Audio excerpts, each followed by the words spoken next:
Okay, okay. And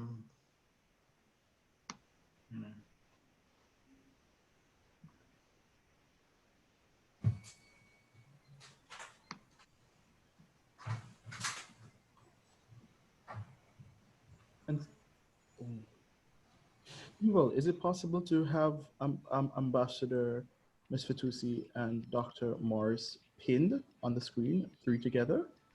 Yes. Okay. Okay. So I think we'll start with Ambassador being pinned. Listen, is Gilad online? Yes. Yes. Gilad, this is Courtney from the Jamaican Mission. We haven't had a chance to meet us yet. Hello? Yes, I can hear you. So yeah, I'll ask my hi, how are you? Fine, thank you. Once this is all behind us, look forward to meeting you in person. Nice to see you this morning. Likewise, I'll make sure that a meeting will be set between us. Yes, yes, that would be nice. Definitely. Shani, are you on the line? No, Shani is not on the line. But okay, I think that you'll tell her because it's very important. Really. Yes, of course, of course. So Kavoy, I think that we can give another 2 minutes for everybody to join, and then both you and I will get off the video, and everybody can see. We can go ahead. We can start shortly, presently. I believe we're open, Yuval. Yes, we are open. Yes, and I see still people joining. But I think that we're just gonna give them another minute or two, and that's it, and we'll start. Okay, perfect.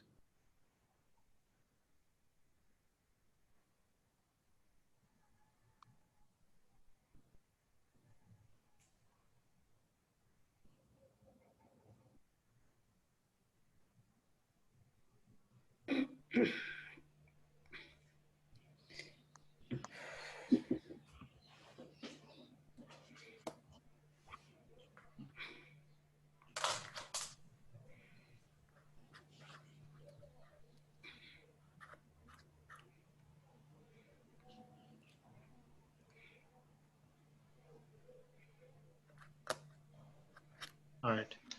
Yuval? Yes, I think we can start. No, don't start yet. Oh, okay, sorry. Because I just got a call from a colleague of mine that said that there is a Q&A section. Yes, they can also ask from the chat section. So she was confused. What are we asking people to do? Put it in the chat or put it in the Q&A? Which one? It's better if they put it in the chat, but we can also see everything that they put in the Q&A, and then we'll just put it in the chat for you. So either way, it's fine. They're gonna have their question there. But if they can put it in the chat, it's better. Okay. Okay, I think that we can start, Kavoy? Yes. Okay, perfect. So ambassadors, the floor is yours, right? Okay, well, thank you very much, Yuval, and a warm welcome this morning to, well, we're in different time zones, a warm welcome this morning, this afternoon, or this evening, wherever you are. Colleagues from the permanent missions to the UN in New York and elsewhere, as well as officials that we have based both in Jamaica and Israel who are joining us. I want to remind you right at the outset, colleagues, that we do have a chat box function which we are asking you to utilize should you have any questions to pose to our esteemed candidates. There's also, you will notice that Zoom has a Q&A, a separate Q&A function. We prefer that you pose your questions in the chat, but if you want to utilize the Q&A function, then we can then cut and paste that into the chat in terms of your questions. I think we have all been sufficiently au fait with the technology so many months now into this pandemic. So, but I will still reiterate to you, please mute your microphones, please. Well, I'm not even sure if that applies because we're not taking your oral questions, we're taking them in the chat. But anyway, I'm conditioned to say so.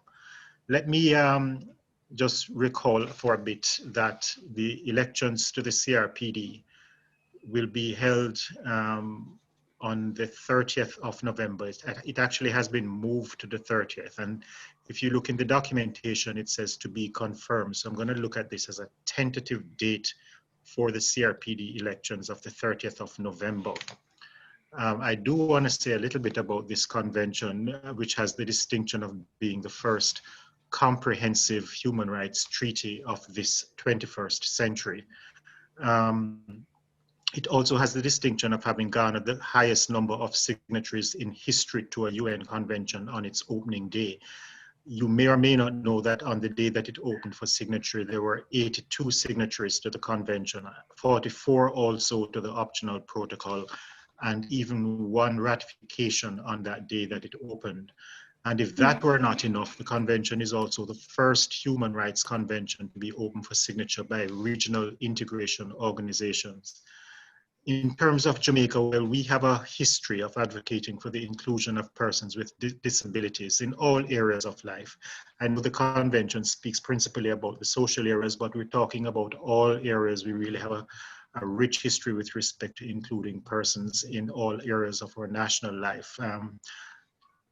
As I mentioned, at the time of the opening for signature, among the 82 signatories, there was one single ratification, and Jamaica is understandably proud of the fact that that one ratification was Jamaica. We were the first country to both sign and ratify the convention, which took place on the date open for signature, which was actually the 30th of March, 2007. The treaty had been concluded the year before, and then it opened for signature in 2007. As you know, the lag time between a treaty being open for signature and its entry into force can be quite protracted. In this case, in the case of the convention, it entered into force just over a year from the time it opened for signature. It was opened on the 30th of March, as I said, and I believe it entered into force by May of the following year. And I think this is a reflection of the importance that the international community, broadly speaking, that is, places on the promotion of the rights and advancement of the welfare of people with disabilities.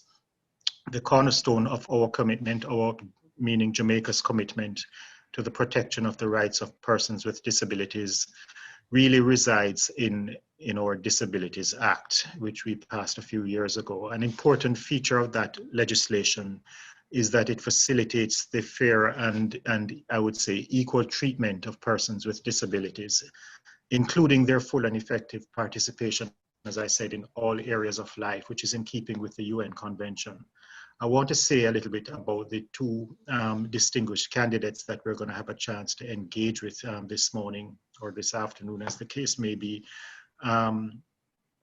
Jamaica and Israel are exceedingly pleased to present Dr. Floyd MORRIS on behalf of Jamaica and Ms. Odelia FITOUSSI from Israel, and we are presenting their candidatures to the CRPD for the period 2021 to 2024.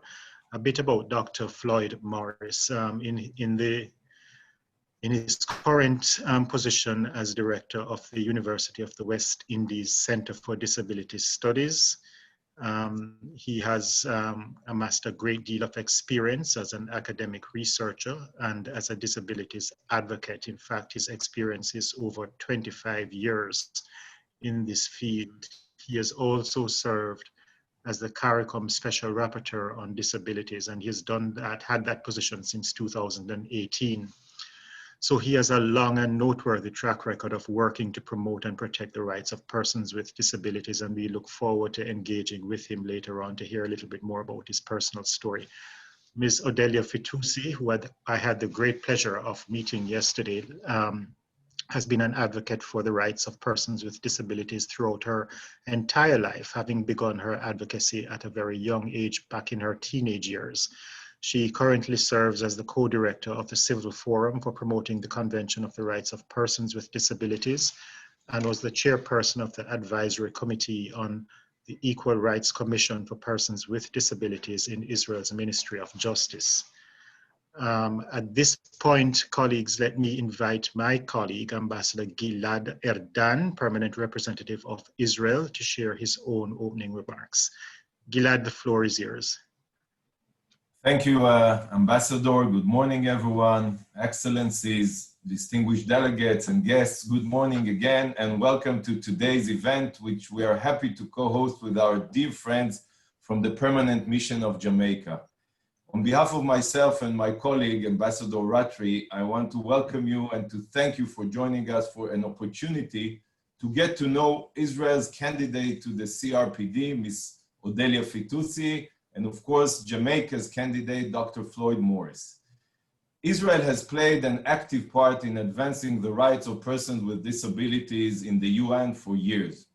But long before that, both the Israeli government and civil society worked to advance those rights at home, making inclusivity a key aspect of our identity.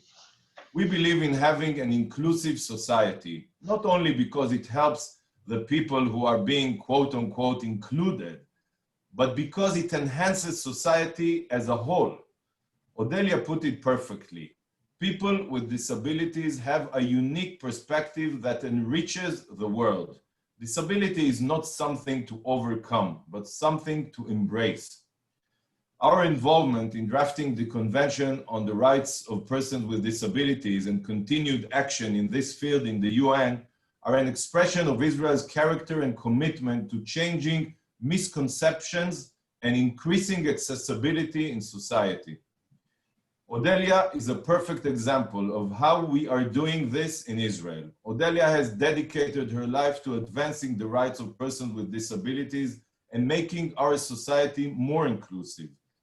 She works at the Merchavim Institute to promote tolerance and diversity in schools and communities, and leads a project with Israel's Ministry of Education to include more teachers with disabilities in both the special and regular education system.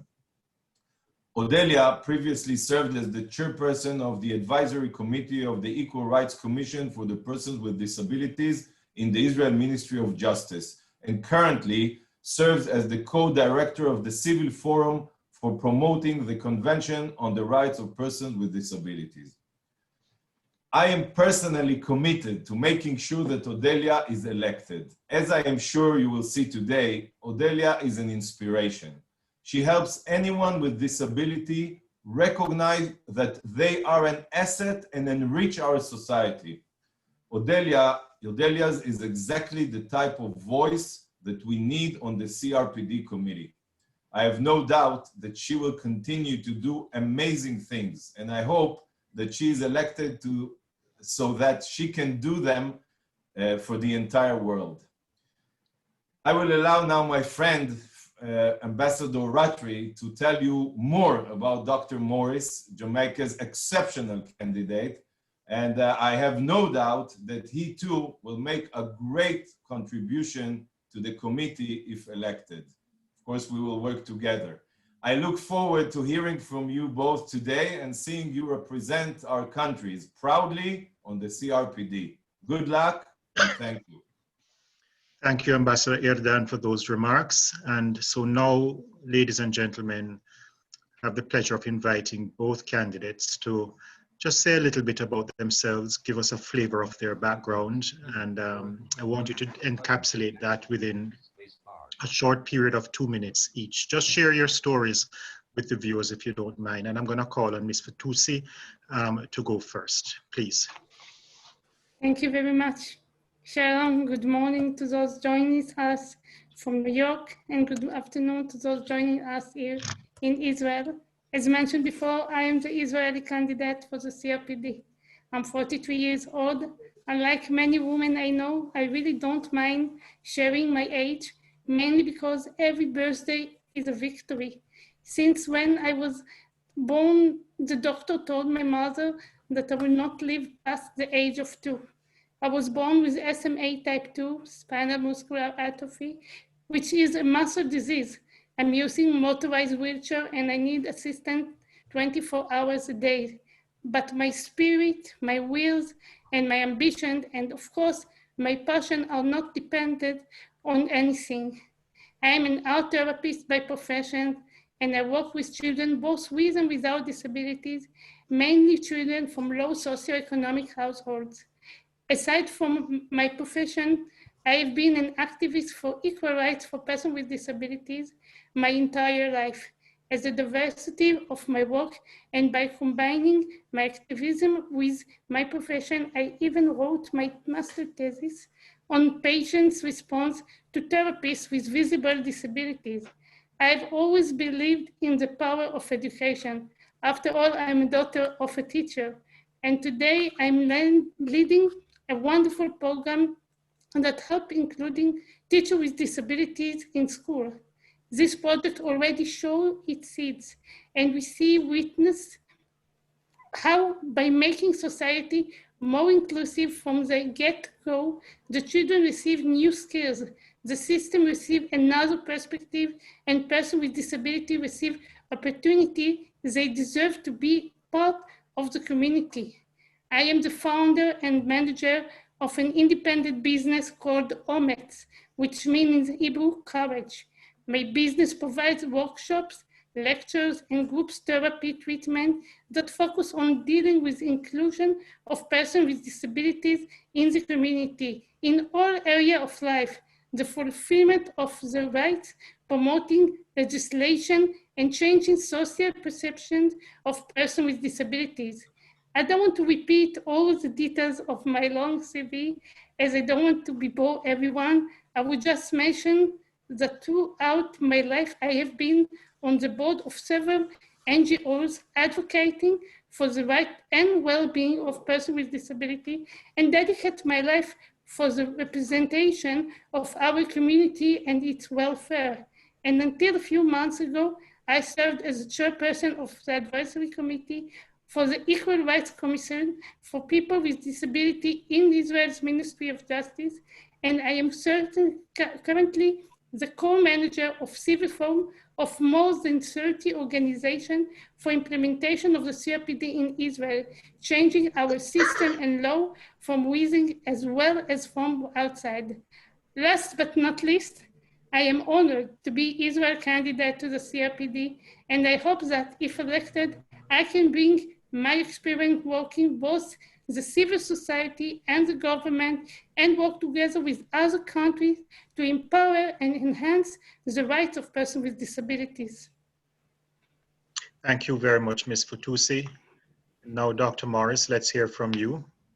Thank you very much, Ambassador Ratri, and a pleasant good morning to Ambassador Erdan and the team from the Israeli mission in New York, and to all the distinguished members of the audience, and to my very erudite panelist, Ms. FITOUSSI, for participating in this very important discussion today.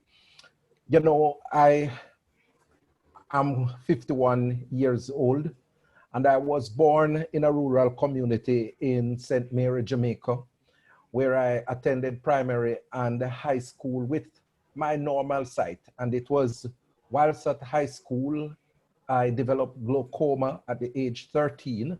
And by age 20, I got totally blind. I graduated from high school without a single academic subject due to the deterioration in my sight. And having graduated without academic subject and gotten blind in 1989 at age 20, it was really a difficult experience. And I decided that I was not going to let the circumstances of blindness hold me back. And so by 1991, I went to the Jamaica Society for the Blind to get rehabilitation. And I restarted my education at the Michael Evening College, where I got my O and A level subjects. That qualified me for the University of the West Indies, where I did a first degree in media and communication, and then a Master of Philosophy in government. And in 2017, I completed a PhD in government at the University of the West Indies as well. I have served in several capacities in Jamaica, one being a major advocate for persons with disabilities since 1995, and also being a minister of government between 2001 and 2007, and also president of the Jamaican Senate in between 2013 and 2016. Currently, I'm the director for the UWI Center for Disability Studies, where I'm responsible for driving research, training, public education, and advocacy where persons with disabilities are concerned. I have been writing and publishing extensively on the subject of disabilities, where I currently have the equivalent of 13 peer-reviewed journal articles, and I have another 9 published articles in various international journals and magazines. Included in that publication are 2 books that I have written. The latest, which was published in 2020 on the subject of political communication strategies in post-independence Jamaica, and also my autobiography, which was written in 2017, entitled By Faith, Not by Sight. In 2017, I was appointed as the CARICOM Special Rapporteur on Persons with Disabilities. And I've been very much instrumental in formulating legislation in Jamaica to protect persons with disabilities, included in that the Disabilities Act of 2014 and the Building Act of 2018. I have also been instrumental in formulating the National Policy for Persons with Disabilities, which was tabled in the Parliament in 2000, and also getting deaf persons to drive on Jamaican roads. Also, I've been instrumental in setting up a special scholarship fund to assist students with disabilities studying at tertiary institutions. So the work has been significant in the Jamaican landscape space, although there is more work that needs to be done. I firmly believe that if we are to build the capacities of persons with disabilities and to bring the Convention on the Rights of Persons with Disabilities to life, that legislation, education, employment, public education must play a fundamental role. And if elected to the Committee on the Rights of Persons with Disabilities, those are some of the major issues that I'll be pushing for implementation across the world.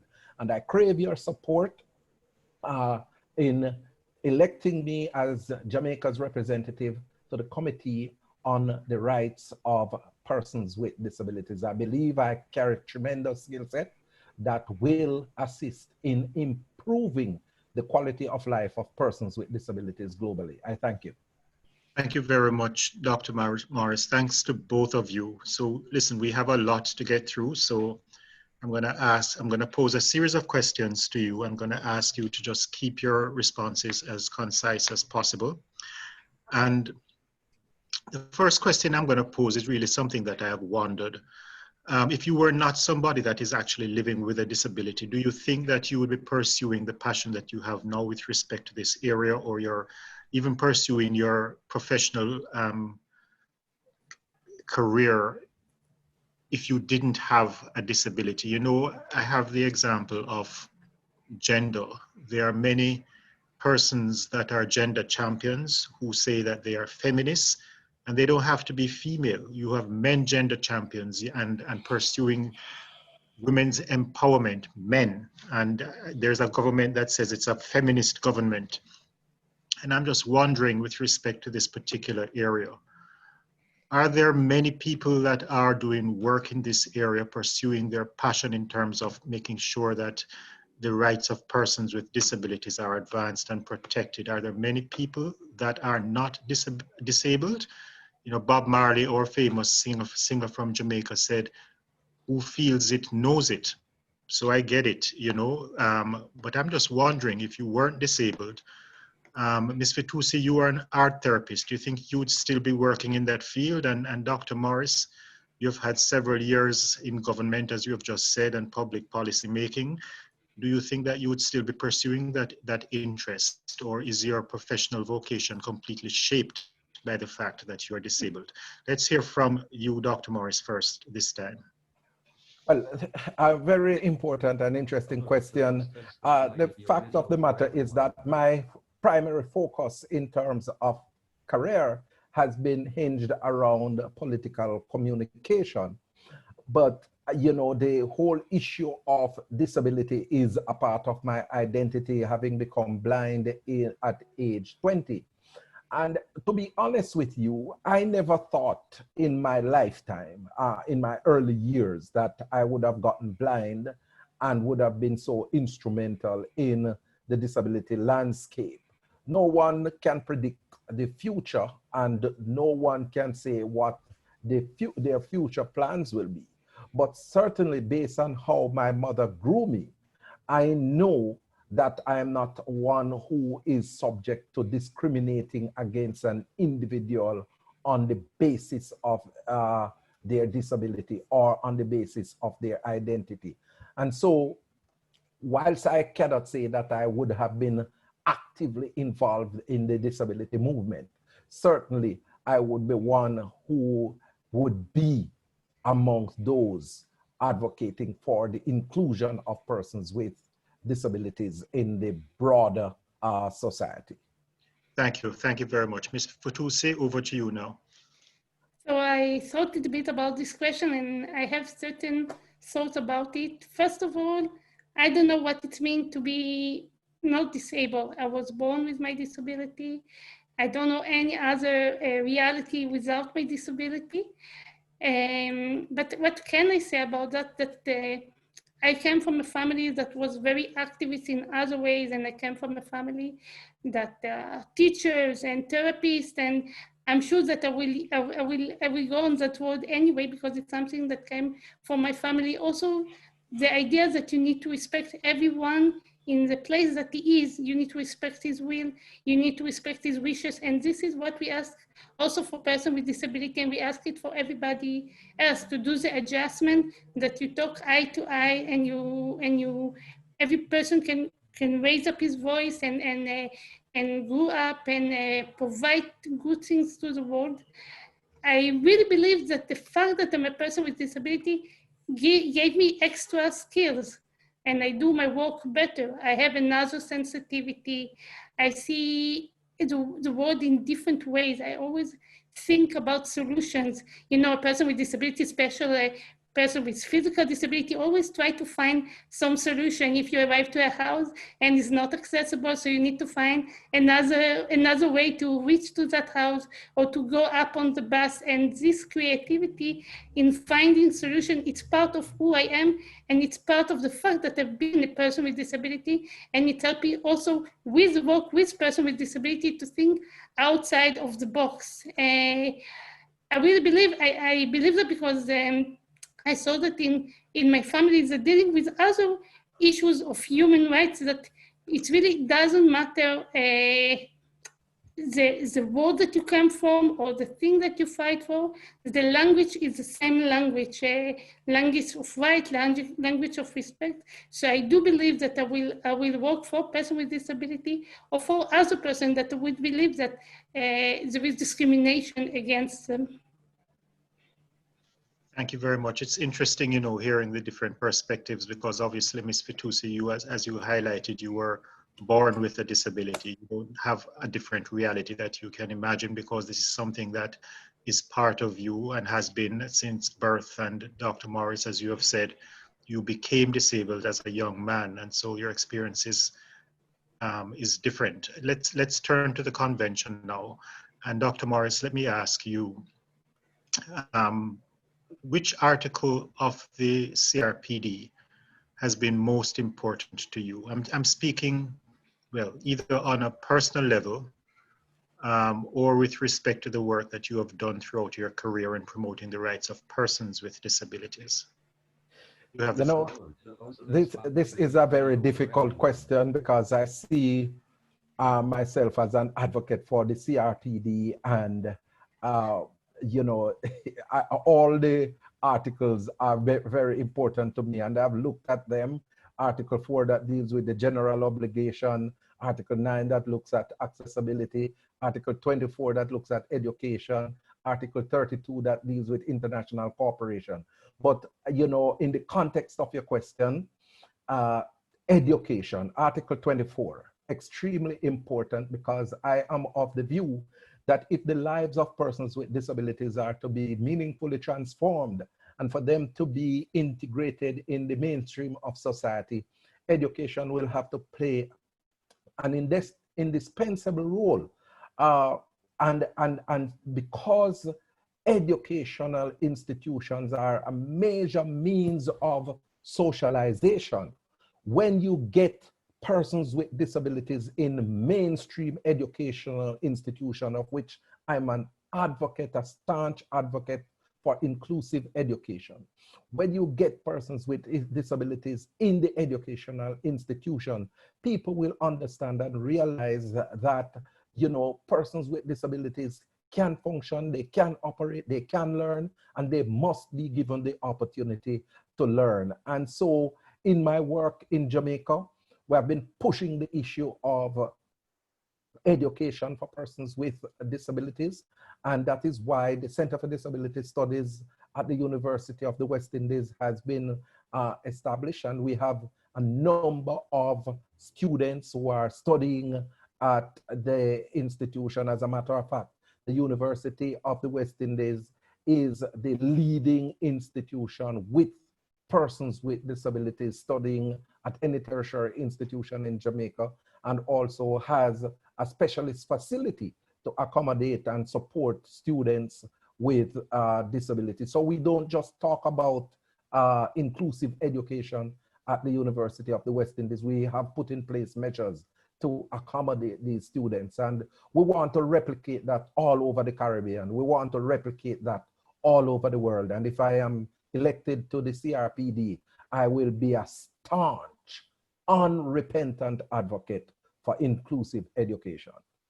Well, thank you very much, Dr. Morris. You know, I'm glad that you specified Article 24 on education, because I was not going to let you get off if you had just stopped by saying all CRPD articles are important to me, which is what you said. I was a bit dismayed, but I'm glad that you didn't wiggle out of that one. Miss FITOUSSI, let's hear from you on this subject. So of course, 24, it's a wonderful article and super important. Maybe we will talk about later about the education, but for me, an article that is very important to me, both personally and in my work, and even more so during the recent COVID crisis, is Article 10, the rights of life. I strongly believe the rights of life, the value of life of person with disability is a core value, is a core of everything. Today, in the age of endless pregnancy diagnostic tests, parents receive news of future potential disability of their unborn child as a list of dry facts, what he will not be able to do, which developmental benchmarker he will not be able to obtain, a list of lax shortage problem, or in what ways will the baby be inferior to an average person. This child can be Stephen Hawking, Theodore Roosevelt, or just a beloved teacher or an art therapist, but no one thinks about that, about the person beyond that list of disadvantages, about what kind of ordinary abilities he might have. If my parents did not have to vision, to imagine me as more than a list of my difficulties, I would not have been here. Society's image of person with disability is that we are incomplete, not fully people, instead of person that enrich the society. Is at the core of everything. If you are a whole person, then your rights are basic human rights. If you are a half person, then your rights are charity. The pandemic times provide painful proof to the importance of this concept, since there is a limit to the number of ventilation machines. Many countries, including mine, have tried to put together a protocols of priorities of allocation of machines in case there are more patients in need than machines. And in many countries, including mine, I say with a shame and anger, person with disability were last on the list as a category and not looking into the survival chances on a case-to-case basis. The assumption that, for example, it worth more to save a person with disabilities than a person with a person with no disabilities and a person with disability because the first one leads a fuller life was there. Some say that persons with disability in general statistically have less chance of recovery. Well, women statistically have much better COVID recovery chances than men. No one would suggest allocating ventilator to women as a priority, of course not. They would demand case-to-case basis. Why? Because women's lives are not worth less than men's, while persons with disabilities are not worth less either. Just to conclude the story, we fought in Israel, NGOs and the government commission of persons with disability rights against the protocols of prioritization of persons with disability in the corona ventilators list, and we succeed. The list was finally rejected by the Ministry of Health. So for me, Article 10, it's the core of all of it. Thank you. Sorry for the delay there, just unmuting my microphone.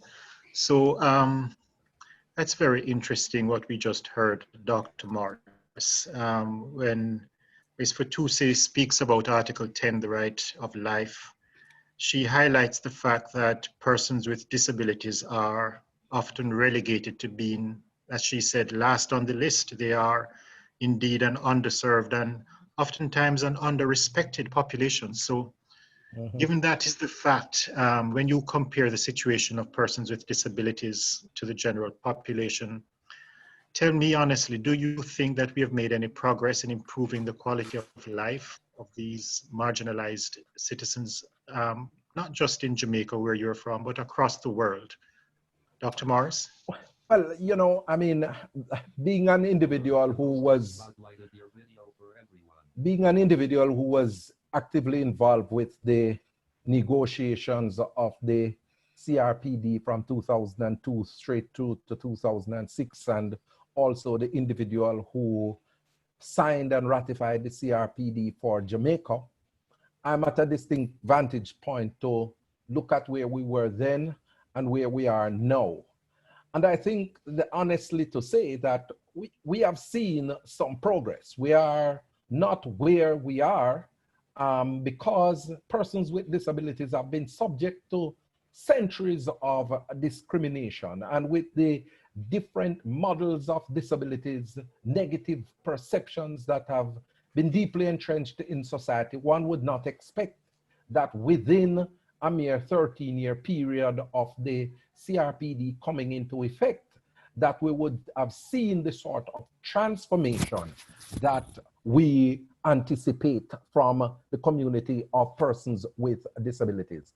So when you look at the World Report on Persons with Disabilities 2011 and see what was articulated there and what is articulated in the United Nations Disability and Development Report 2018, you see that some progress is being made, especially as it relates to legislation to protect the rights of persons with disabilities. I think prior to the establishment of the CRPD, there were less than 50 countries across the world that had legislation to protect persons with disabilities. And since the CRPD has been established, well over 100 countries have established legislation. We have also seen a greater effort on the part of companies, global corporations, to establish what we call universal design in modern technologies. So telephones, computers are being built in such a way that they have accessible features for persons with disabilities. And the CRPD is a contributing factor to that. We are also seeing more and more effort by states to include persons with disabilities in educational institutions. But I think where we have yet to see a major seismic shift is in terms of the negative attitude towards persons with disabilities. That still pervades in the broader society, locally in Jamaica, regionally in the Caribbean, internationally. And we have to make sure that in terms of international cooperation with multilateral institutions such as the World Bank, the IMF, whatever developmental institutions, the United Nations, we have to press for greater transformation and inclusion of the subject of disability in the development agenda, so that it is in the face, so to speak, of individuals who are driving global and national development. Thank you very much, Dr. Morris. I think those are some very thoughtful remarks and observations. You're saying that we have seen some progress, so that is good, but you're also saying that we have been subject to centuries of discrimination. Right. And so transformational seismic change will not take place in the short 13 years that the CRPD has been in existence. Yes. It reminds me of the phrase, Rome was not built in a day. Yes. But, you know, for persons living with disabilities that are subject to the sort of discrimination that both you and Ms. FITOUSSI speak about, you can understand, well, we can understand that, you know, people like that, like yourselves, are impatient. Absolutely. For change, you know, and I really think it is incumbent on all of us to actually put a plan in place that can bring about this transformational change at warp speed. And that may be unrealistic, but that is the sort of ambition that I think we need to bring to this particular issue. Absolutely. Ms. FITOUSSI, I've read that you said, you were quoted as saying that people with disabilities can serve as a bridge to other people. What do you mean by that? I mean, in what way can people with disabilities play a role as bridge builders? So first of all, you said it by yourself in the beginning about the convention is one of the convention that many people signed for it. 182 states signed on this convention. Only this fact said that people with disability can bridge about other disagreement and between people. But I will also tell you kind of little story about my childhood that I thought about it now. That when I was a child, I was from time to time hospitalized in a hospital. And in Israel, I don't know if the audience know, but there are really multicultural and people that are religious and Orthodox religious and immigrant and people from origin of Arabs and Russian, and all of them were in the same hospital, and we have to deal together. We have the same fight and we have the same challenge, and suddenly all the things that we used to argue in the politics and we used to argue in other ways about social disagreement, about economic disagreement, suddenly it's become a small issue because we fought for our life, we fought for our basic needs. And that's why I really think that the person with disability can be bridged, but more than that, when we speak with person with disability between us, we know that, as I said before, we give respect to each one of us. We give respect to what is said and what is will. And I believe that this is something that connects to everybody. One of the wonderful principles of the convention talk about give respect to the will of the person. And this is something that everyone wants from any kind of orientation, any kind of language, any kind of state, even the things so different for me.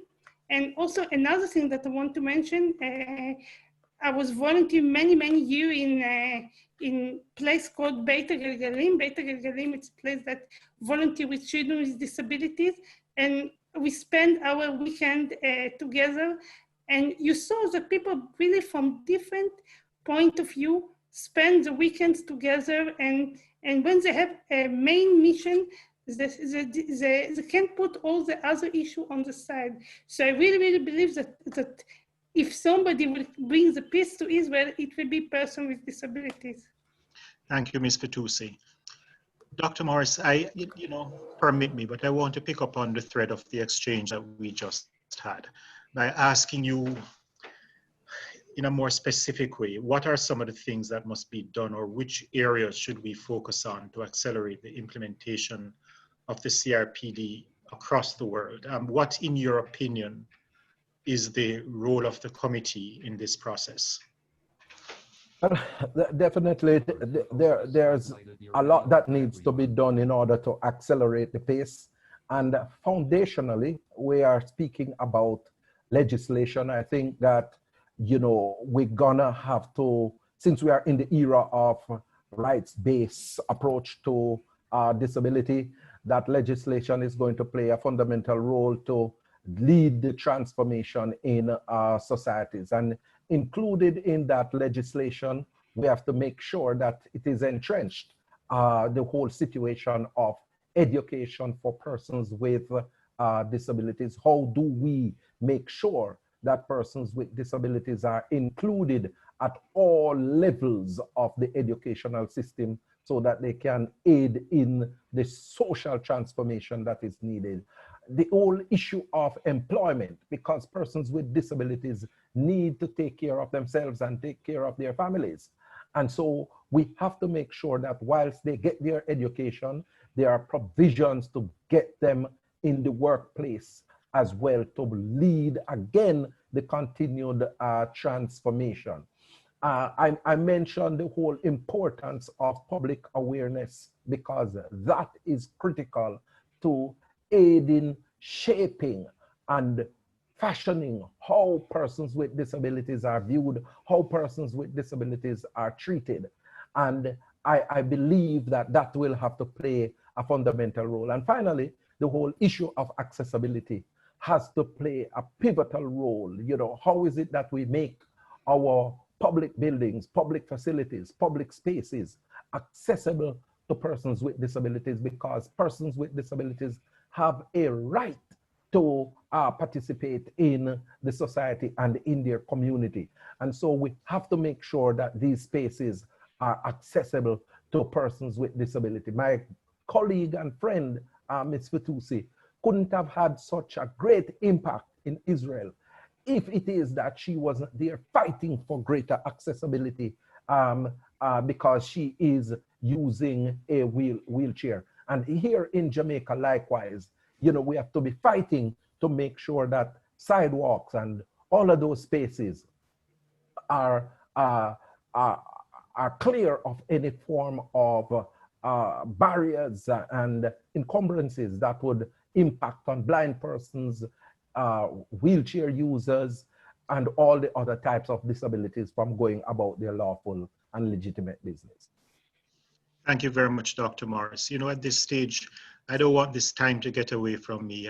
I have my colleague from the Jamaican Mission, Kavoy, here, and my colleague from the Israeli Mission, Yuval, online. I'm going to ask either one of them to just jump in right now and tell us how we're doing on time. I think we're about halfway through the questions that I want to ask. Kavoy, Yuval, how are we doing? So we still have 40 minutes to the event. So I think that we can squeeze in a couple more questions and still have some time for questions. Thank you very much. Ms. Fitoussi, what in your opinion is one of the issues that is most overlooked when discussing the rights of persons with disabilities? I really appreciate this question. In recent years, I've been focusing on the conversation of identities and disabilities, and specifically on double exclusion resulting from double or multiple identities. Women who also have disabilities and carry those two identities experience that throughout their lives, unique and multiple exclusion. Last year, I led a research with one of our big universities on that issue. We interviewed over 300 women from different backgrounds, religions, and with different disabilities, and learned that they are constantly experiencing difficulties that are not shared by men or women in general, or by men with disabilities. In areas such as medical care, for example, mainly of gynecologist offices, the doctor would ask women with disability questions that they would never raise with a woman without disability, such as, are you really ready to have a baby? Who will take care of it? Does your parent know you got pregnant? And so on. Another example is that in traditional families, we've noticed that exclusion between men and women, while men in traditional family are encouraged to find a wife. The family have a family and children. Women are often being held back by the families on the account of overprotection. They do not believe that someone would like to marry her unless he plans to abuse her, and therefore rather she'd stay at home with her parent. It also appears in reproductive rights and the way society sees them. I would love to elaborate it to the committee because the results are very interesting, but I know we have a shortage of time. I just want to say that issues like this that might touch also other committees, such as CEDAW for women or CRC for children, but are not dealt with in those committees as they lack the expertise on persons with disabilities rights. Those issues we need to explore. Thank you very much. Staying.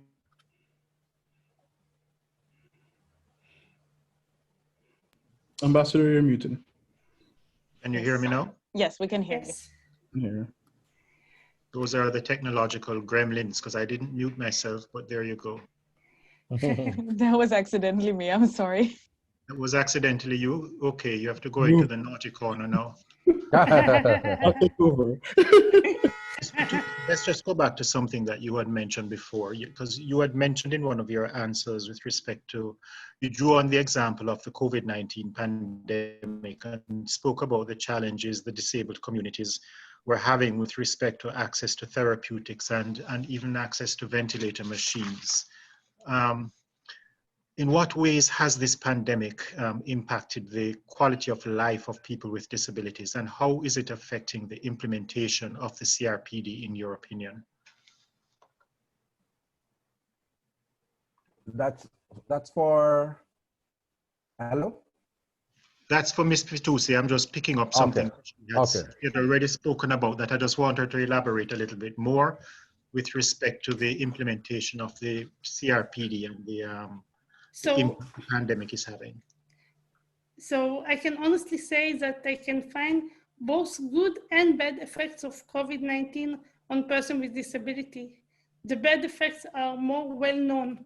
The pandemic has put more restrictions on persons as a population at risk than any other group in society. Lack of accessibility to service while in quarantine, rise in violence against persons with disability in care facilities due to lack of visitation and supervision, enhanced loneliness and isolation. Those are just few examples. And we spoke also about the ventilation and all of that. But however, the realization that many jobs can be performed from home has opened new employment opportunities for persons with disabilities. One no longer needs this workplace to make adjustment for accessibility if there is an option to work from home. The power of the online has come to light in the pandemic. Online education, online conference allows people with disability to use digital measures to bridge their disability, such as automatic transcript, and participate fully in meeting and general education. I would also say in the deeper sense that the pandemic has impose limitation on everyone. It has given everyone a disability. In a way, suddenly some people found themselves depend on others, in need of accessible online service, in need of online healthcare. The streets were closed, so it made no difference if you can physically work, you were unable to get out of your home. If we can, as a committee, turn the spotlight on those new understandings and emphasize them, we can change the minds and hearts of people who were not open to our discourse before, like we speak before, about people that don't join us and don't understand what we talk about it. We are not demanding more right, just equal right, adjusted so that we can use them, so we can exist and enrich the world.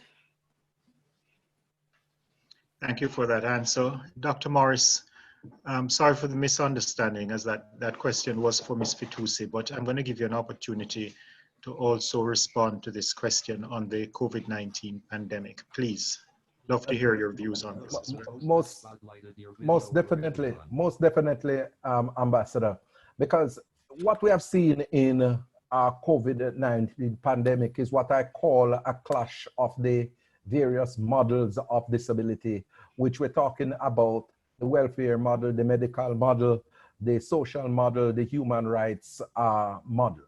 And here we see where the welfare model is speaking to the situation of individuals depending on welfare support. And right now, as the pandemic takes effect, a lot of persons with disabilities have to be getting welfare support from their government or from different social organizations. Then you talk about the medical model, which looks at disability through the lens of the disease affecting the individual.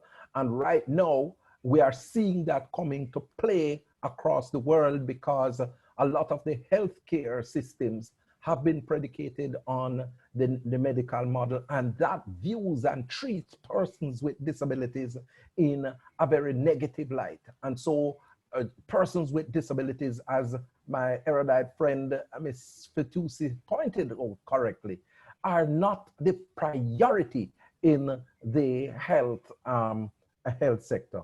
Then we talk about the social model, which look at disability within the context of barriers that are formulated in society to restrict the participation of persons with disabilities. And again, we are seeing those barriers manifesting itself in the COVID pandemic, where persons with disabilities, for example, have not been able to attend educational institution. A recent UNESCO report pointed out that a significant portion of persons with disabilities across the world, children with disabilities across the world, have not been able to attend school because of the COVID pandemic, and in particular because of the lack of technological support to drive their education during this pandemic. And then the whole issue of the human rights approach. We are seeing, governments having to enforce various legislative orders restricting the movement and participation of citizens, and that has impacted and curtailed the movement of persons with disabilities as well. And certainly we are seeing during this time, what I regard as the clash of the models, and it is impacting in a deleterious way on persons with disabilities across the globe. And we have to make sure that we find ways and means of correcting this situation. We have to make sure that we accelerate the pace by which technologies are developed and available to persons with disabilities at a cheaper cost, so that they can participate more effectively in the productive capacities of their societies. We have to make sure that we establish protocols of how health services ought to treat persons with disabilities across the world. Here in the Caribbean, one of the things that I did as a rapporteur on persons with disabilities in the region was to develop a special protocol on how persons with disabilities ought to be treated if they should develop the coronavirus. And so it's a whole number of things that has to be done in order to make sure that persons with disabilities are not further isolated and marginalized during this pandemic. You know, I'm so glad that I gave you an opportunity to weigh in on this, because it's quite interesting for me to hear the juxtaposition in terms of the various perspectives, the different perspectives on this that you bring to the table as opposed to Ms. FITOUSSI. We're looking at the same issue, but we have a different experience, colleagues, that we are hearing about. Ms. FITOUSSI, you had mentioned earlier on in a different context that there has been an advantage during this crisis time because people in your country, disabled people, have had greater access to using the technology to maintain their jobs or their learning, you know, their communication. And I think that is reflective of the level of internet penetration in an advanced country like Israel.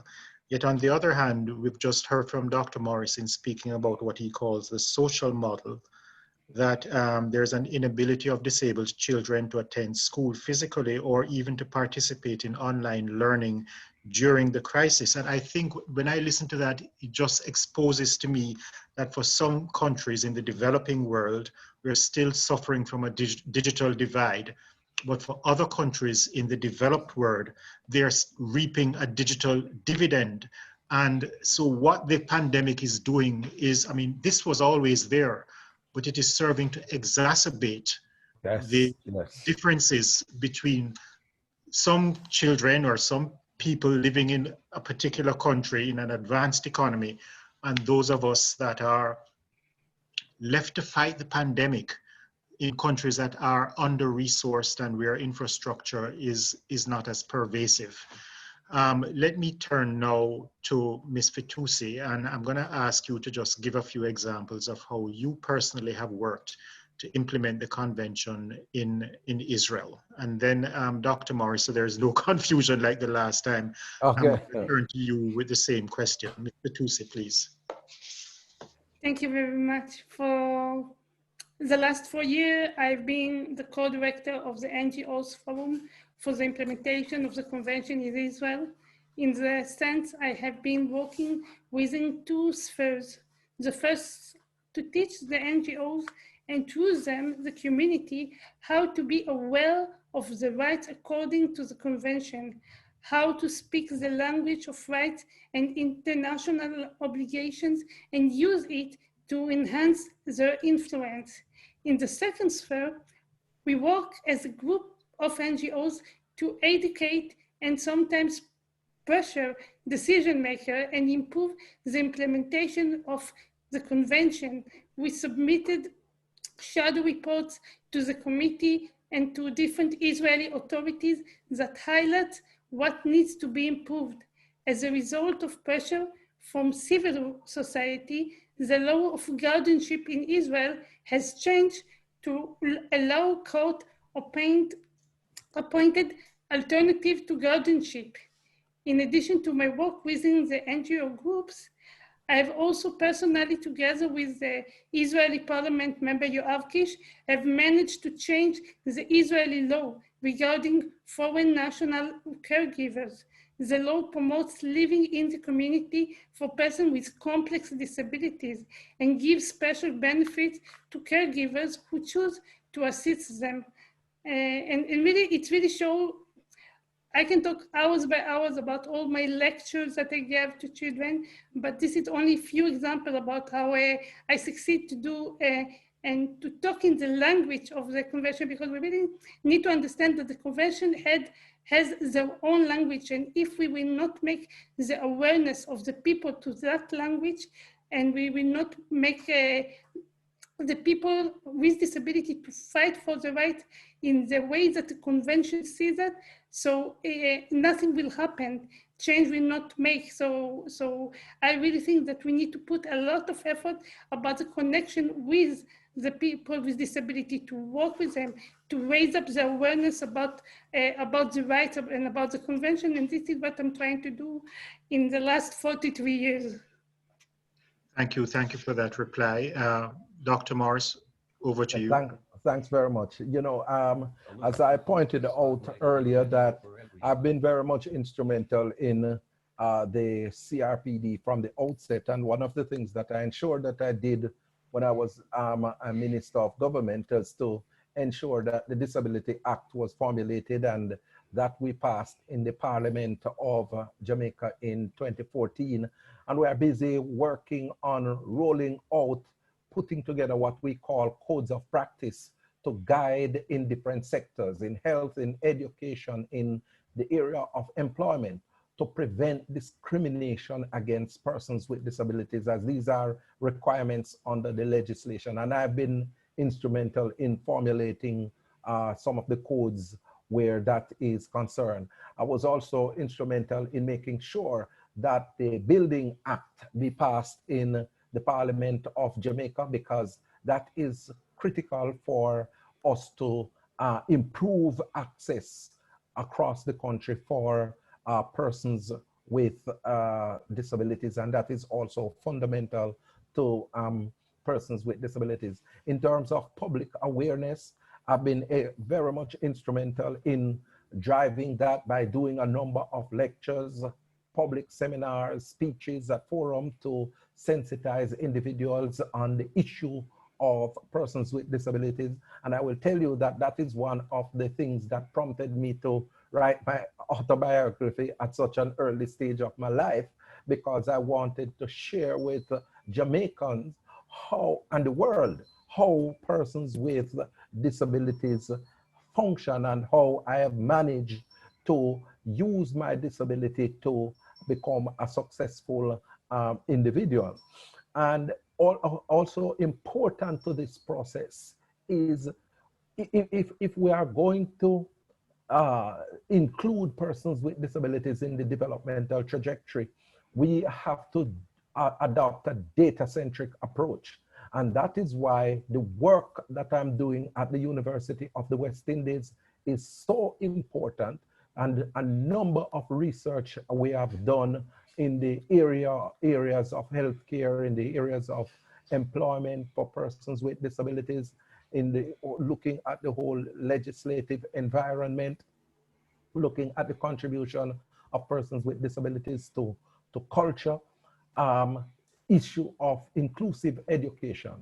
And fundamental, critical to the work is that through the Center for Disability Studies at the University of the West Indies, we have been having a biennial conference from 2012 looking at disability study issues.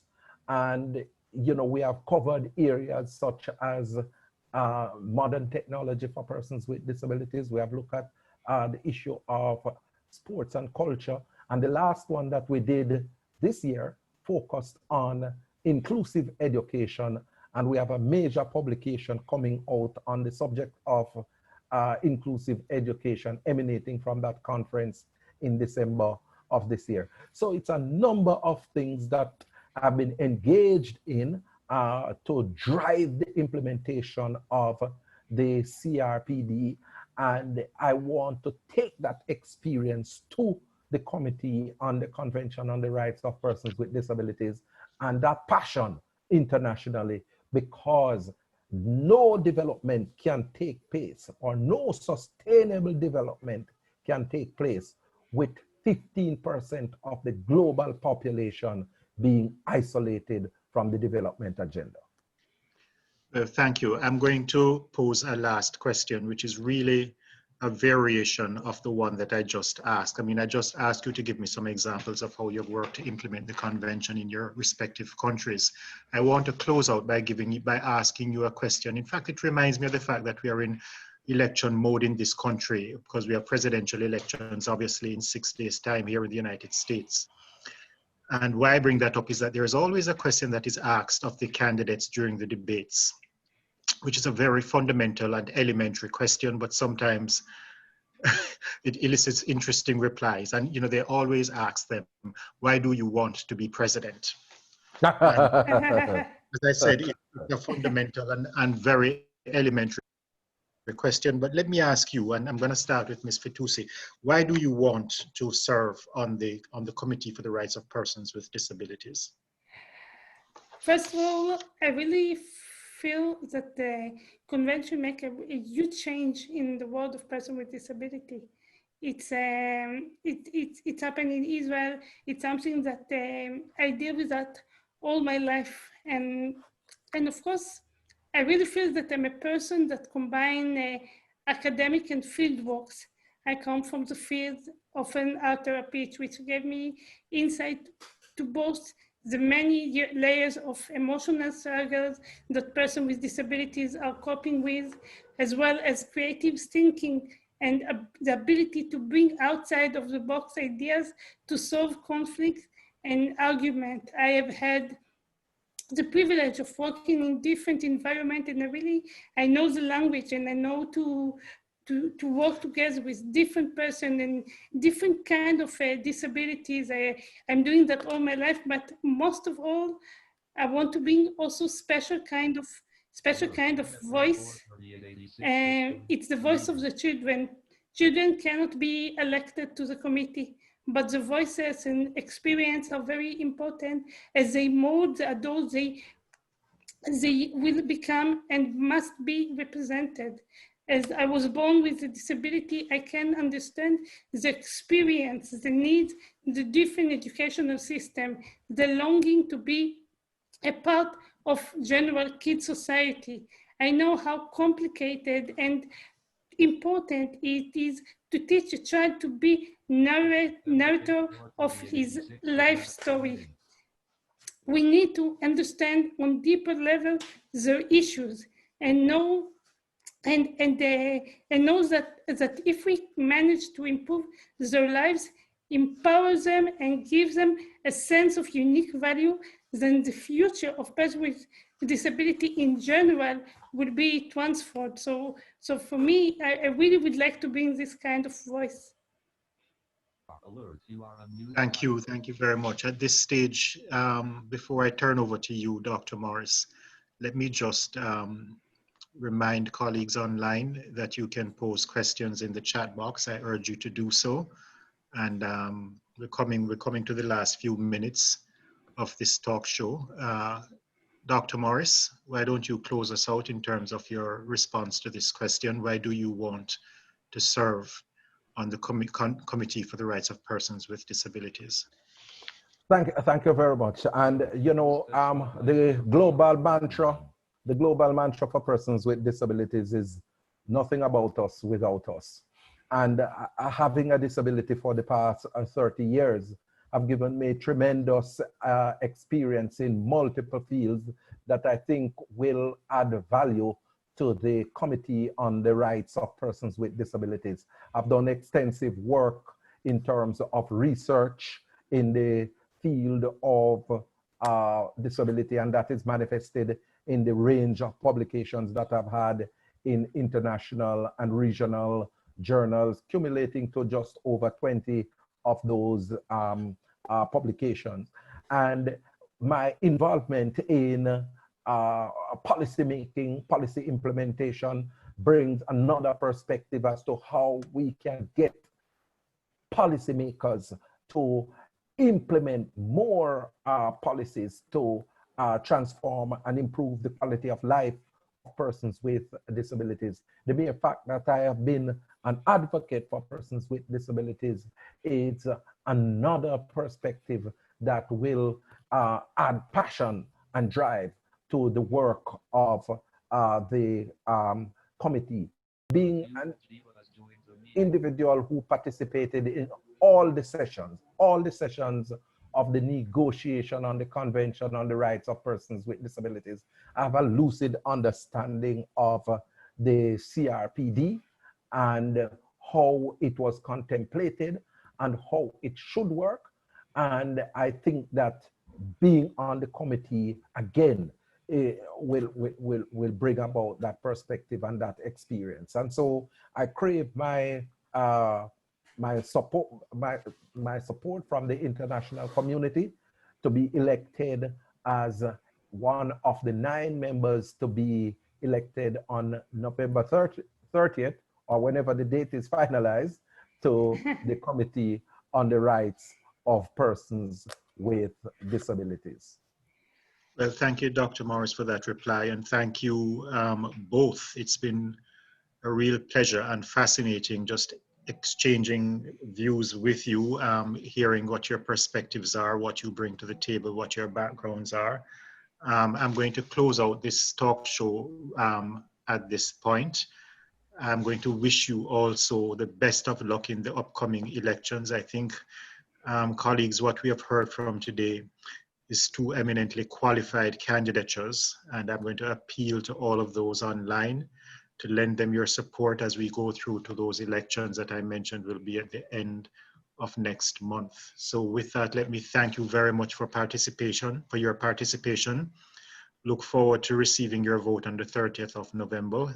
As I said at the outset, this is subject to change, but if it stays, we look forward to seeing you on the 30th of November.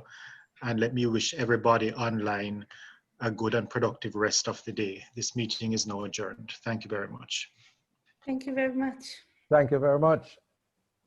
Thank you. And have a nice rest of the morning, everyone here in New York, and good afternoon in Israel.